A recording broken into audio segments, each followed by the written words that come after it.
સીતારામ બધાને. આજનો મારો પોઝિટિવ થોટ છે, child life is best life. મિત્રો, બધાનું નાનપણ બહુ સારું ગયું. અત્યારે આપણે બધા મોટા થઈ ગયા, તો આપણે જ્યારે નાના હતા ત્યારે જે ખુશ રહેતા એવા ખુશ અત્યારે રહી શકીએ? મિત્રો, બાળક છે ને એમાં ભગવાનનો વાસ હોય છે, તે માસૂમ હોય છે, તેની નજરમાં આપણે બધા સરખા હોઈએ છીએ.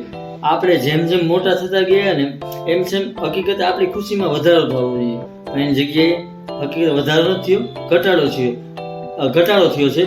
બાળકમાં ઘણી બધી ક્વોલિટી હોય મિત્રો, જે ક્વોલિટી આપણામાં હતી પણ આપણે મોટા થતા ગયા એમ ક્વોલિટી ઘટતી ગઈ.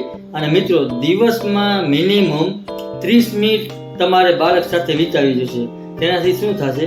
પહેલા તો તમારું પોતાનું તમને બચપન યાદ આવશે, એટલે બચપનમાં બધા આપણે હેપી જતા, એટલે તમને સારું ફીલ થશે અને તમારે તમારી જાત માટે મી ટાઈમ મળશે. દિવસમાં એક વખત તો એવું કામ કરવું જ જોઈએ જે તમને ગમતું હોય. તો મિત્રો, તમારા બચપનની યાદો જે હોય છે તો તમારે તમારું અંદરના બાળકને એને ક્યારેય મળવા નથી દેવાનું, એને હંમેશા જીવતું રાખવાનું છે. અને મિત્રો, હંમેશા ખુશ રહ્યો, ખુશ રાખો અને હંમેશા પોઝિટિવ રહ્યો. થેન્ક યુ મિત્રો, મને જોવા અને સાંભળવા બદલ. નેક્સ્ટ વિડીયોમાં હું બીજો સારો એવો ટોપિક લઈને આવું છું. Thank you.